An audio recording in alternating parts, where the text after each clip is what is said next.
My name is Yusuf Estes, and originally I'm from Texas. I live now in the Washington, D.C. area, and I came to Islam about 20 years ago because of something very special.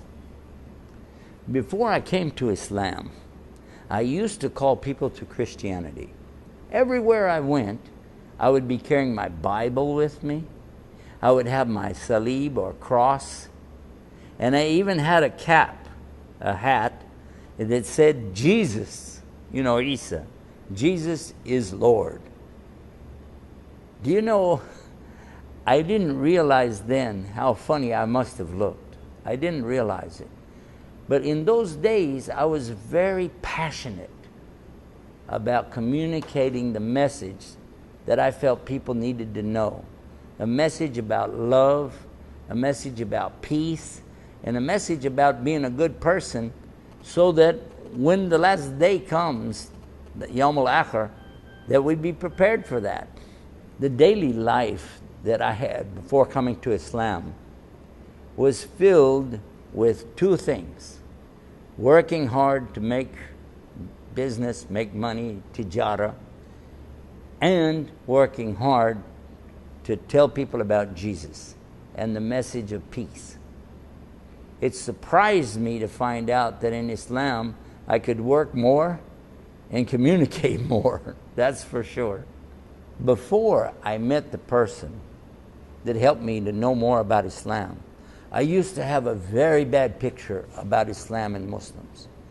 In fact, I was so afraid to even meet a Muslim that when my father told me we'd be doing business with a Muslim, I said, no way. No, these guys, Muslims, they are terrorists, they are hijackers, they are kidnappers, and they don't believe in God. In fact, they're worshiping a black box in the desert, and they kiss the ground 5 times a day. That was the way I understood Islam.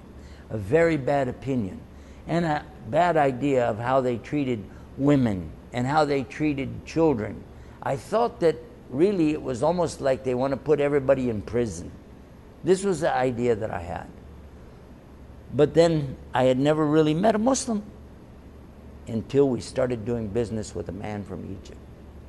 When I first met this Egyptian gentleman, I was surprised because I was expecting to see some man wearing a long dress and a black robe over it and a big turban or imama on his head, and he has one eyebrow goes all the way across like this, maybe carrying a sword, a Sayf, Hussam, like this, and maybe, something like Ayatollah Khomeini, I don't know.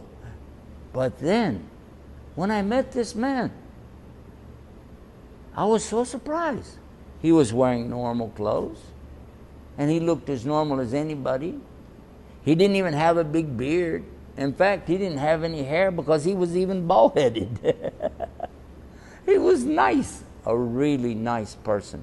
And I thought right away, hey, I bet I can convert him to become a Christian. That was my idea. I'll make him become a Christian. But Allah had other plans.